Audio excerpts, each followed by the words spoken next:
This is not going to be a tongue-in-cheek kind of praise or accolade. Greetings, African people. I got something on my mind, and I'm not going to hold my tongue.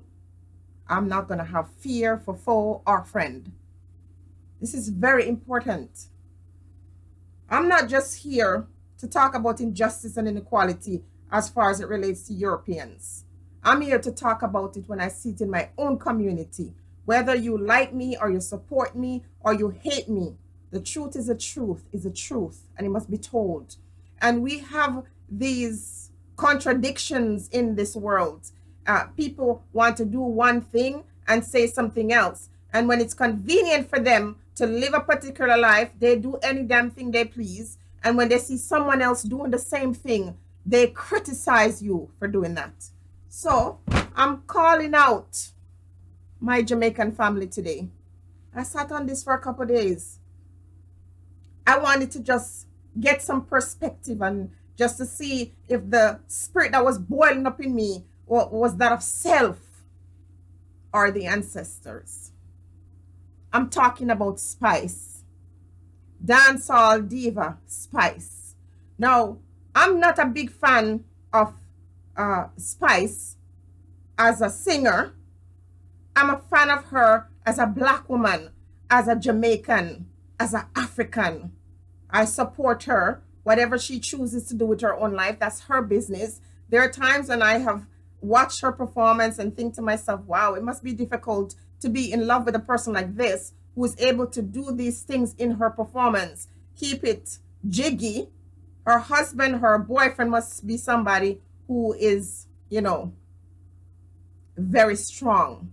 Having said that, something happened to her in Jamaica recently, and I've got to call it. Spice was invited to perform at the Grand Gala, a kind of celebration for what our athletes did in Rio. This event took place recently, and all I can think about is what happened to Spice when it was time for her to perform. And this is very symbolic of the country where I come from, the attitudes of the people as it comes towards self-hate, and it comes towards removing ourselves from our culture, not having national pride in the things that make us African. Now, this woman was invited to perform, and she was in a lineup that, I'm not sure who is the one who organized this thing, but they brought her on to do Spice. And when she got up in her sexy getup and start doing what she does best, individuals looked at her as if she was dirt. Individuals looked at the woman as if she was some alien from some planet. Now, there's some individuals that I'm going to call by name right now. And I'm here to tell you, you owe Spice an apology. Whosoever billed her for that show deserved to give her an apology. And the thing about it, if the apology is not good enough, she should sue you. And I'll tell you why she should sue you. First of all, Jamaica does not appreciate dancehall culture. You don't. Because why? Dancehall comes from the ghetto. The ghetto people are the poor people in Jamaica. And I hate using the word ghetto, but that's what people understand. Inner city people are rejects. You treat them like nothing. And oftentimes when these individuals come out of this ghetto and make you proud, you turn around and make it seem as if you never held those prejudices against them in the first place. May the world understand that Bob Marley did not always get respect in his own country. Bob Marley was shot, and in my opinion, probably shot by powers that be. Bob Marley was referred to as the dirty, ganja smoking Rasta at some point, until Black people see other people appreciate their own. That's the only time they throw their support behind you. And now Bob Marley sells Jamaica. Bob Marley is a face of tourism. You have shamed dancehall for generation. I am a product of that. When I lived in Jamaica, I hated dancehall. Why? Because of Christian people. Christian people in the Jamaica country is so prejudiced. How can you talk about love and talk about a follower of Christ when all you have is hate. You have nothing but love. Jesus was not like that. Jesus did not separate himself from the common man. He dwelt among them. He was with the leper. He was with the poor. He was with the rejects, the diseased. These are the persons. That's the character of the Jesus that you think you worship. And while I don't believe that Jesus is the Son of Man like you do, I know that character is something that people could emulate. But you Christian people continue to be prejudiced. You invited that woman on the show and you disgraced her. You cut her mic and humiliated her. And I'm going to tell you something about the hypocrisy and the joke of this whole situation. You felt uncomfortable with her performance, doing what you invited her to do. No place in history did this woman tell you she was a Christian. No time in any of her performance did she show you anything else but her sexual side. And she comes there dressed in dancehall regalia, because that's what dancehall people do. The music comes with costumes. It comes with attitude. The performance is sexy. But let me tell you something. Dancehall is a spirit, the African spirit rising up in our society and forcing you to accept what is. The gyration and the whining is a way to shame you into accepting who you are. You can't take it out of the African. You cannot remove our culture from us. It is who we are. We were forcibly removed from Africa, but Africa is us. Africa is in our heart. It is in our rhythm. It is in our music. It is in our food. It is everything. And no matter how you try to cancel it so you can fit in with your European masters, you cannot get rid of Africa. Africa is forever, always in the black man. Have you taken a look at Kumina? Have you looked at the dance of Kumina? Look at the different African spirituality. It is very sexual when you look at it in nature, even though it's not sexual. It is Europeans who have sexualized that. I too used to look at these women and think I am ashamed to see how black women are behaving. But I realize it's a rebellious spirit within them that is forcing you to accept that which is Africa. Is for African, and everything we do, whether we're home in the continent or we're abroad, we are African, and the spirit is rebelling within us.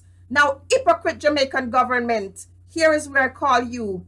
You all sat in that audience and you looked at her as if she was dirt, like you were ashamed to be a part of her, with your stiff upper lips and your nose turned up in the air, like you think you're better than her. You're ashamed of nudity? Then why the hell do you have two naked people in Emancipation Park? You're ashamed of nudity and you get someone to form images of black people naked, big penis hanging down, big vagina in your face. You're ashamed of nudity, and after you cut her mic, even though you deny that you did that, you, after she was done, to add insult to injury, you bring on Brazilian people scantily dressed in Brazilian regalia to dance to the same music that you were ashamed of, gyrating and doing the same things that she probably would have done or may not have done. You're a disgrace. This is why you are not strong. This is not why you're not leading the world. This is why you're not leading yourself, because you reject everything that is a part of who you are. You reject the ancestors. I was in Jamaica recently, the Paul Bogle celebrations, and one person from the JLP turned up. And I have to give thanks to Mr. Andrew Holness. At least he's the first who sent a representative to the Paul Bogle. A man like Paul Bogle, we're celebrating him, what he has done for African people, and you have not graced it with your presence in how many years of his existence. Shame on you. You can't shame Spice. You are the one who needs to be shamed. And I'm coming back to send a message to Spice after this. You are afraid of nudity, and you have naked man and woman showing that as emancipation. You have Brazilian dance people dancing like Brazilian people. Brazilian people are sexual.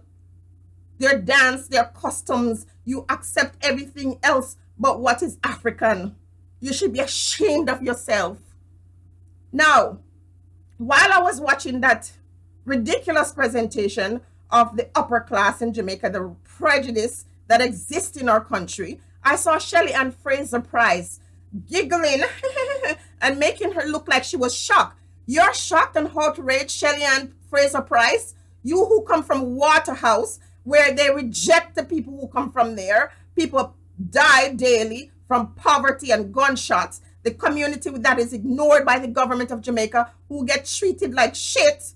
You skin your face up. If it was for the grace, you wouldn't be out of Waterhouse. Give thanks for your legs and your determination to come out.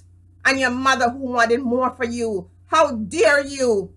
When you travel around the world with your orange and your yellow and your green hair, Europeans look at you and mock you.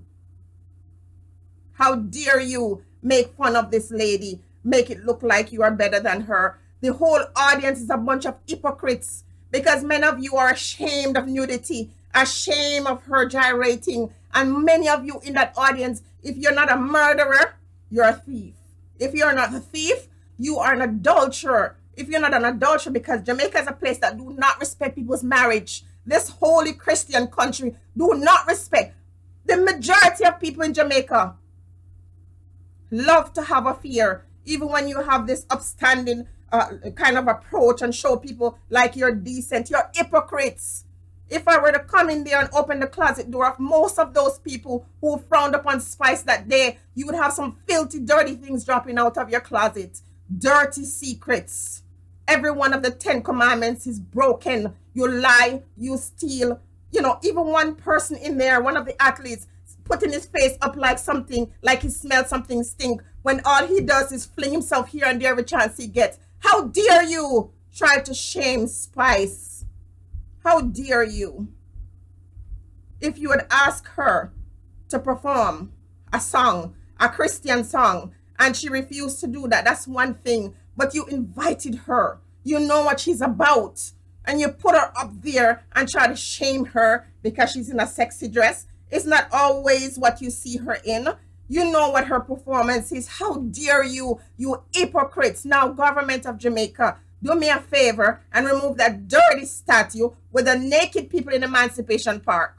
If you're chaste, if you're pure, if you're holy, that should not be how you present the black man and woman. The black man and woman have no choice in Jamaica but to show nudity, because that's how you celebrate our emancipation and our independence, through nakedness.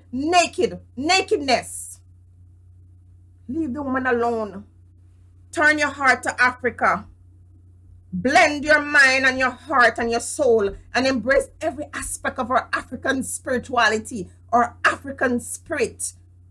Babsy Grange, I listened to your interview, and I'm not going to say too much about you, but you owe the woman an apology. Whether her mic was cut or not, you humiliated her. She's a sister. She's one of her loved ones. And if you didn't even like her lifestyle or like her music, that is not how you do it. Remember, Lady Saw, who many of you denounced for many years, you shamed her and disgraced her, said she was low. When she decided to switch from dancehall, you didn't tell her to do that. She did that on her own. It was through the moving of the spirit why she decided to go on another route. You cannot condemn anybody. You can't shame anybody, because many of your life is filthy. Queen Ifrica, I listen to you, and you're being a hypocrite too. I love your sister. You're my favorite artist. But don't forget that what they did to you when you stood up and shouted against homosexuals. That's what you did. You were praising the family unit, which is something we should do. We should be proud of our families, proud of our productive reproductive rights and all that. And when you got up and expressed your opinion, what a personal opinion of your own, they jumped on you. And you now have no, you say yourself, you're not getting shows in Jamaica since that event. So how dare you come here and try to chide Spice? When you went into the scene, reggae introduced you to the world, you are this empress, this regal woman. This woman is fully clothed. You didn't wear makeup back then. You wear it now, like I do, because I'm not going to allow somebody to dictate the terms of my life. You wear your long dresses. Now, girl, you're wearing tights that look, you're wearing pants that look like tights. I can see the shape of your private parts when you walk. How dare you judge Spice when you had to switch up your game in order to be accepted? You had to switch up who you are. You're a strong African woman, Empress. You are a beautiful woman, but don't join these hypocrites and try to tell your sister who she ought to be. Let her find her way like you did. You came out one way, like Itana, showing this big, strong spiritual part of yourself. And when you switch it up, you still expect people to accept you. How dare you? Until we learn to love ourselves, every aspect of who we are. And when we see people in our society doing things that makes us uncomfortable, treat them with love. Give them opportunity to switch it up when the Spirit moves them to. Jamaica, Jamaica, you will continue to stand behind, always having to answer to other men. If you don't understand that Africa is in our heart and the Spirit of Africa forces itself to work through us, make us do things that we don't quite understand. Take a look at our young people. Most of what's going on with the young people now is Africa rising. Because you have condemned your own for far too long. You have ignored the plight of the Jamaican people. You have rejected the culture and the essence of what it is to be Africa. And now, if you don't fix that prejudice, that self-hate, you will come to destruction. Be blessed, African people. Spice, I'm coming back with a message for you. Be blessed.